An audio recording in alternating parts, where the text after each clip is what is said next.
Welcome to Engine Adventures off-road review of the 2020 Nissan Titan. Let's jump into it. There's plenty of cool features on this. This is the Pro 4X, so it's got the locking rear differential. It's got Nissan's brake lock differential, I believe they call it, which is just using the ABS system to brake the spinning wheels. And got the Bilstein shocks. And a little bit better tuning for off-road. All the skid plates as well. So let's get in it. Okay, so off-road. Let's see how this thing handles. I drove up here really slow, so on the way back down, we'll try and do the 20 miles an hour that we typically do. This truck's a little wide and the track's getting a little overgrown. So we'll wait a minute before we get to that spot. Flip on the cameras, because I can't see over that hill very well, and with the cameras it makes it real easy. They turn off automatically once you go over like 5 miles an hour though. Here's the faster section. These are pretty big bumps and dips. And yeah, it's a little bit too fast for it at 20. So we're right just under 20 miles an hour. Now we're back up above.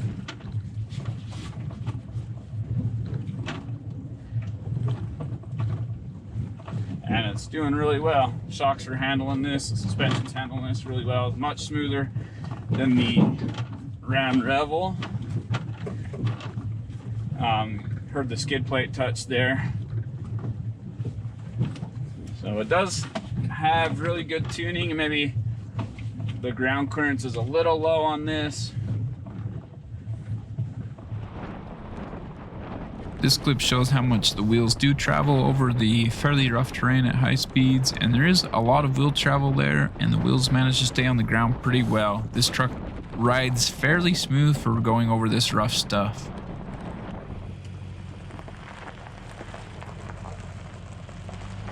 In two-wheel drive, it looks like I'm throttling it, like getting on the gas, off the gas, on the gas, off the gas. And that's just the traction control kicking in and braking it for me, especially right here. That's what's going on right here. So the traction control is reducing power and not allowing enough wheel spin. So in this next clip, we go ahead and turn the traction control off, where it's not going to limit the engine power, but the brake lock differential is still on. So it's still transferring power side to side, and it does a little bit better, but still two-wheel drive, it can't handle it. Moving on to four-wheel drive high, same issue. So I have my foot on the floor, but traction control is just really limiting how much power I can send to the wheels. So again, we're going to go ahead and switch off the traction control and see if it can do any better without having the traction control on. And immediately we see a lot more wheel speed, and it's able to transfer the power to the wheels with traction. Makes the climb pretty quickly, no problem at all. Shifting into four-wheel drive low, traction control is automatically turned off, but again, the brake lock differential stays on, which transfers the power side to side. As always, I go as slow as I possibly can in the test, and this one just climbs it no problem.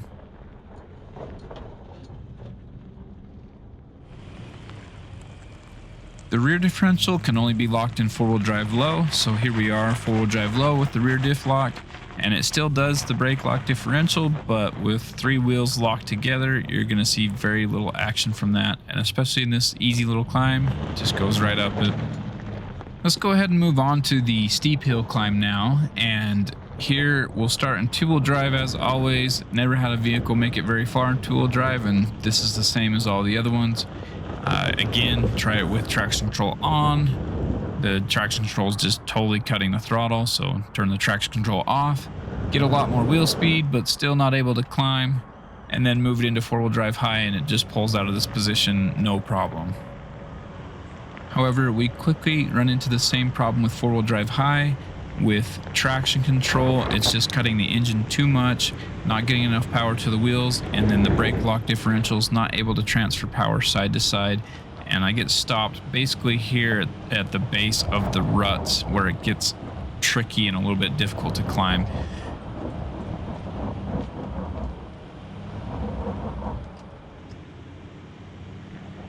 Rather than start over, we're just going to go ahead and flip the traction control off. So now we're in four-wheel drive high with the traction control off, And this again allows for a lot of wheel speed, transfers power side to side, makes the climb pretty simple.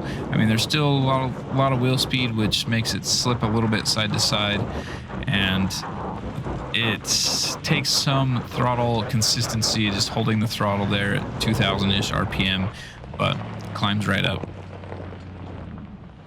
Here, I'd like you to just pay attention to the wheel that is actually on the ground. So right now, the front wheel, and then it will move to the rear wheel, and see when that wheel gets power, that's when the brake lock differential is doing its job by applying the brake to the spinning wheel on that same axle and sending the power across to the wheel with traction.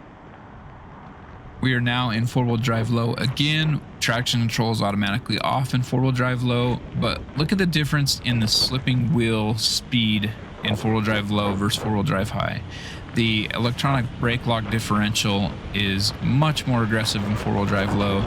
There's very little wheel slippage before it transfers the power where it needs to go. The rear diff is not locked here, and you can see just how little that rear wheels are slipping. Basically, any of the wheels are slipping before the brake is applied. As always, I'm trying to go a little bit slower up this, so as soon as I start to pick up speed, I will back off, slow down a little bit, and that's why you see the truck rocking back and forth a little. If I would have held the throttle consistent, it would have climbed up this a lot quicker, would have been smoother, but I'm trying to push the system to its limits.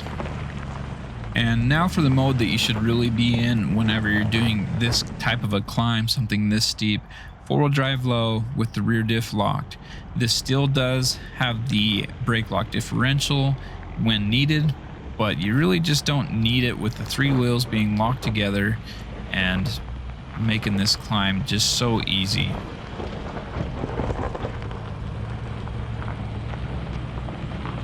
And just to give you another view, let's go ahead and get the shot from the opposite side so you can see what that side looks like.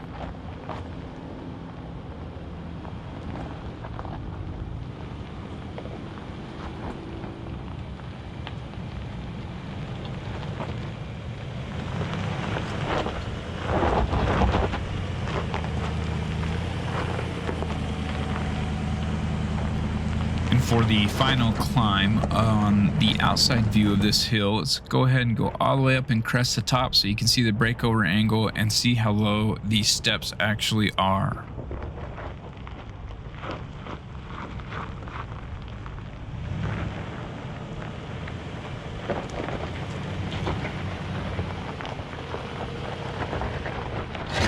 And while the step did scrape, there was no damage done.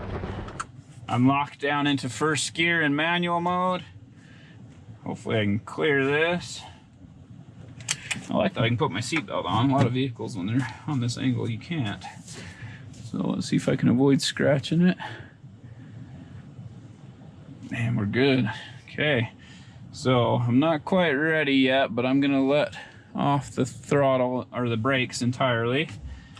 And let's see what it does. Okay, here we go. Okay, this is engine braking only. I'm in four-wheel drive low, first gear, rear differential is locked. And I'm very satisfied with that. Okay, now, oh man, that was with the hill descent control on. Okay, so that was hill descent control. Now, four low, first gear, no brakes. And we'll go down this last section that's steep, because that'll be more telling than what we're on now.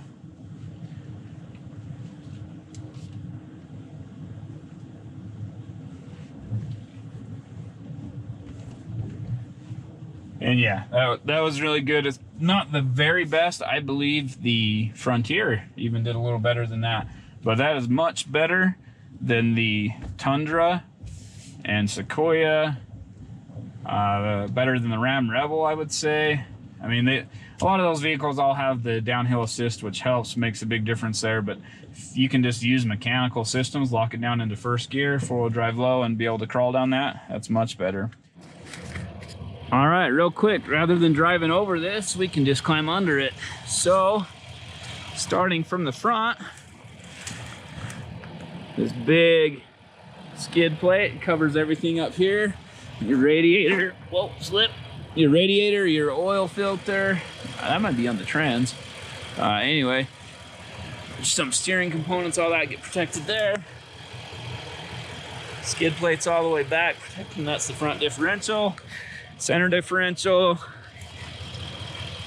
transmission. There's your center differential. There's the transmission, which it's got the skid plate there, and it's got these grooves on the bottom to help it cool, and they're all full of mud, so it doesn't really wash out very well with the skid plate in the way. Then there's your fuel tank skid plate, and that's about it, but very well protected underneath. Thanks for watching Engine Adventures off-road review of the 2020 Nissan Titan. Very capable vehicle with that rear differential locked, had no problem. Even in four-wheel drive low with the brake lock differential, it does pretty well. Great sounding engine, good amount of power actually, it does really well there too. On par with the best of the half tons, I would say. Those running boards are a little low, ground clearance is a little low on the front. Well, all the way through it really. And the front approach angle had no problems in any of my tests, but those are the three things I'd worry about on this truck. As you can tell there, that's pretty low. But very capable, great rig. If you liked what you saw, give me a thumbs up, comment down below. And if you didn't like it, give me a thumbs down, let me know why in the comment section. And thanks for watching, have a great day.